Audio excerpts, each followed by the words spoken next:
अखिया तोहरे ही रहिया ताके। आपने तो शादी कर लिया, लेकिन आपने ये नहीं सोचा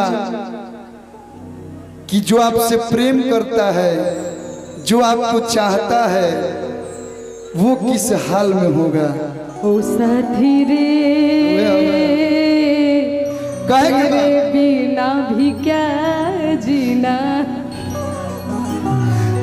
हो अखिया तोहरे ही रहिया ताके। गइलू कैसन रोग धरा के। ई मिलना वाला मन तड़पे छान छान। दिल हमार लागे कहीं ना। मैंने भैया प्रेम हेलो हेलो अरे रुक भाई, मैंने प्रेम जो है, मैंने प्रेम किसी से पंकज बिहारी भैया, मैंने टूट के नहीं चाहा क्योंकि जिम्मेदारी थी। क्या करें, छोटे उम्र में मिल गया हमको, परिवार मिल गया हमको। अब परिवार का ट्रस्ट मिला भैया, ट्रस्ट बहुत कम लोग के मिलेला। आई भैयावन के इतना प्यार मिल गया, ये प्यार में हम बहुत छो गए। लेकिन हम गाना गाते तो फील होता है कि प्यार भी कोई ऐसा चीज है। थोड़ा फील दीजिए। मिलना वाला मन तड़पे छान छान। दिल हमार लागे कहीं ना। अब तो हीरोइन तो नहीं है, हीरोइन आप ही है हमारी इस गाने के लिए। ओ साथी रे, ओ साथी रे तेरे बिना भी क्या जीना। तेरे बिना भी क्या जीना। ओ साथी रे तेरे बिना भी क्या जीना। तेरे बिना भी क्या जीना।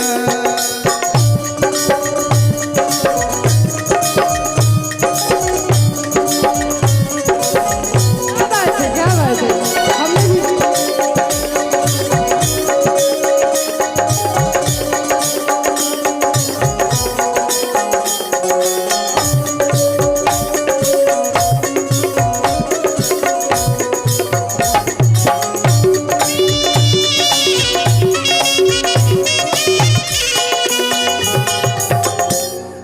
जब प्यार होला ना भैया तो दुनिया जमाना सब खराब लागे लगेला। माई बाप अगर समझावे ले तो उनकर बात कटावन लागेला। बुझाला कि बाप ले बड़ दुश्मन है दुनिया में क्यों है ये नहीं के। हंसत रू रोई लिखे अवतारा। न भाई के न बड़का भाई के बात अच्छा लागेला, न समाज के बात अच्छा लागेला। लागेला कि तुम ही से शुरू तुम ही से खत्म। उ जवन कहले लइका उहे कहले सन। सोनावा के सेट चाहिए, पटना नेपाल में दू गो फ्लैट चाहिए। कल ओके ओके, कमाई कहाँ जाता बुझाते नहीं के। ए मनोज बाबा, हम आपके दुख को समझ सकते हैं, लेकिन हाँ दीपिका जी, आरू जी, हम आपके दुख को बहुत गहरी मुद्रा से समझ रहे हैं। जब प्यार होला नु तो देखी का भाव रहला। जिंदगी लागे जन्नत जैसन रहेलू जब पास हो।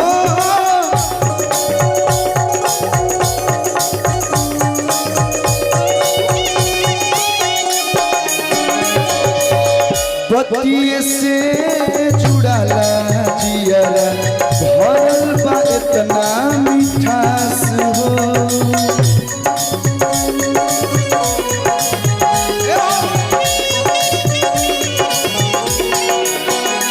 हो गइल का कसूर काहे इतना गुरूर। ना ऐसा मत कहो। बस इतने बता दो हसीना।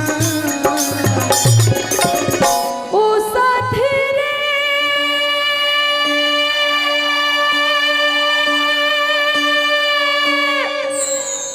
तेरे बिना भी क्या जीना। तेरे बिना भी क्या जीना। लेकिन सुनिए, हम रोवे लगवा कुछ देर। सुनिए भैया, मैं ऐसा मत कहो। अरे गाना नहीं, गाना था, लेकिन कोई भी गाना जज्बातों से बनता है ना। अगर यहाँ हट होता है ना कहीं आरू जी, तब जबान से वो शब्द निकलते हैं गाने के सुर में। तो मैं आपको एक बात बता रही हूँ, आप किसके लिए रोओगे, किसके लिए दिल दुखाओगे? अरे वो भी तो किसी न किसी को चाहती होगी। लड़किया तहरा से कहतिया का कहतिया, हमार तन दे दिए ऐ सीटी मारल बंद करो ना तो भैया हमार दिमाग खराब हो जाए। हेलो बोलो, तनी दे दी भैया सर। हाँ अब का मतलब बाई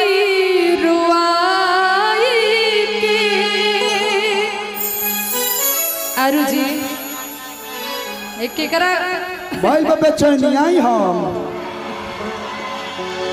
रुक, दर्द हो रहा है गाने में। दर्द वाला बात करोगे सब, अपन दर्द मत दिखाई जा। नीचे वाला चीज ऊपर मत उठाई जाए। अब का मतलब बाई रुआई के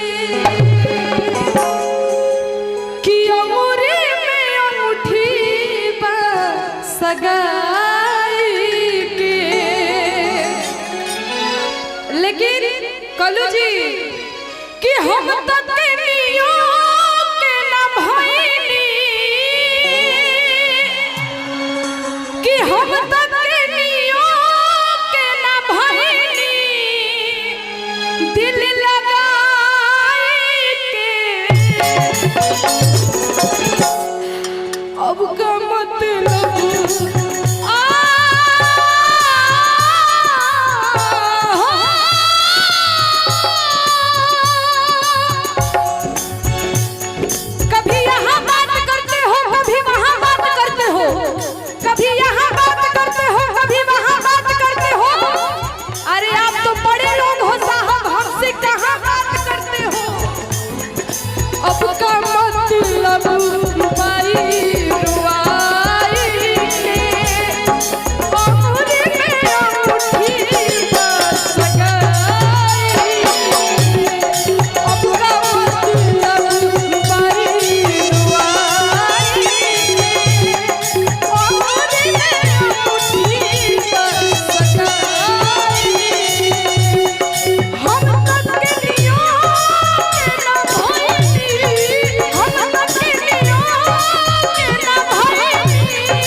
मगर तू शर्म कर, तेरी आदत वही है।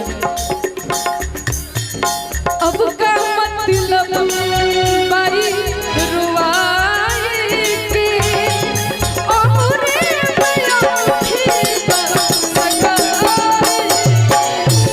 अब का मतलब बाई रुवाई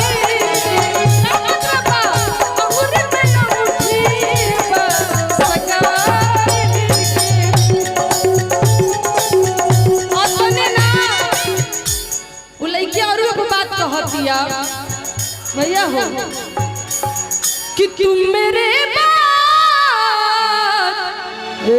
हेलो रुक, कोनो आत्मा नहीं खेल घुस गई। आजकल भैया बोला तारी सो, मैं बोला तारी सो, जो नहीं बोल के दोनों बोला तारी सो। अगर दौड़ चलो तो तनी के बोलला सन ना ना ना ऐसी बात नहीं कि हम बोलत नहीं खी, लेकिन बोले पे मजबूर रौरा कहने ओ साथी रे तेरे बिना क्या जीना, क्यों जीना है उसके बिना। लड़के चुप है तो इसका मतलब कि लड़के गलत हैं। नहीं, हमेशा लड़के गलत नहीं होते हैं। नहीं, समाज की चिंता है और अपने लोगों की चिंता है, इसीलिए हम लोग चुप हैं। नहीं नहीं बिल्कुल आप भूलिए ना, मैंने आपसे इतना ही आपके दर्दों के लिए बात कहा है।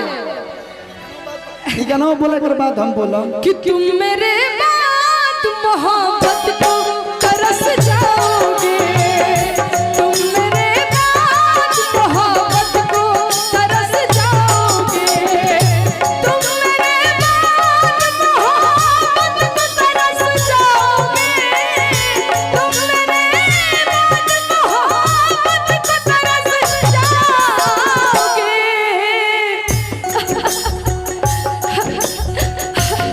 हमने आपको गलत समझा कब? बोलिए। आप कभी ना गलत थे ना गलत है, हो सकता है कि नहीं रहेंगे, फ्यूचर कौन जानता है। लेकिन हमें आपसे भरोसा, लेकिन फिर भी एक बात कहूंगी, अजनबी शहर है, अजनबी शहर है, चाहत को तरस जाओगे, तुम मेरे बाद मोहब्बत को तरस जाओगे। भैया मैं बोल ले लू, बोल ले लू भैया, और कुछ बोले के बाद तो बोल ले, 1-2 घंटा और बोल ले। लइकन के तो हम लोग मतलब का पूछ ले बोलो, झूझू ना जब मतलब रहा तो लोग साथे तब वो बजाओ तो लोग घइला के बाद बजाओ तो लोग। ना